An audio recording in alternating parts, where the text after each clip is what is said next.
എനിക്ക് അവാർഡ് തന്നയാളെക്കുറിച്ചും രണ്ടു വാക്ക് പറയാതെ തരവില്ല. ഈ അടുത്ത ദിവസങ്ങളിൽ നിങ്ങളും ഞാനും ഒക്കെ കണ്ട ഒരു അഭിമുഖ പരിപാടിയുണ്ട്. നാളത്തെ കേരളം എന്തായിരിക്കണമെന്ന് സ്വപ്നം കാണുന്ന ഒരു മനുഷ്യന്റെ ചിന്തകൾ.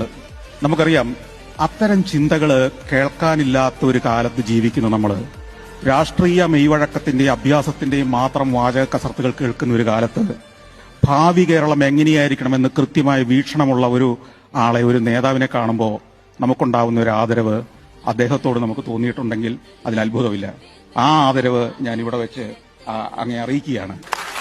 കാരണം അദ്ദേഹം പറഞ്ഞ ആശയങ്ങൾ ഏതെങ്കിലും ഒരു ഭരണാധികാരി നാളെ കേരളത്തിൽ നടപ്പാക്കിയാൽ കേരളം നമ്മളൊക്കെ സ്വപ്നം കാണുന്ന, ഞാൻ സഞ്ചാരത്തിലൂടെ കാണിച്ച് ഇതുപോലെ ആയിരുന്നെങ്കിൽ എന്ന് നമ്മൾ പലപ്പോഴും പറഞ്ഞ, കഴിഞ്ഞ 27 വർഷമായി പറഞ്ഞുകൊണ്ടിരിക്കുന്ന ഒരു കേരളമായി മാറും എന്ന കാര്യത്തിൽ സംശയമില്ല. അത് നടപ്പാക്കാൻ നമ്മുടെ വരുന്ന ഭരണാധികാരികൾക്ക് കഴിയട്ടെ. അത്തരം ആശയങ്ങൾ ഉണ്ടാവട്ടെ എന്ന് ഞാൻ ആശംസിക്കുന്നു.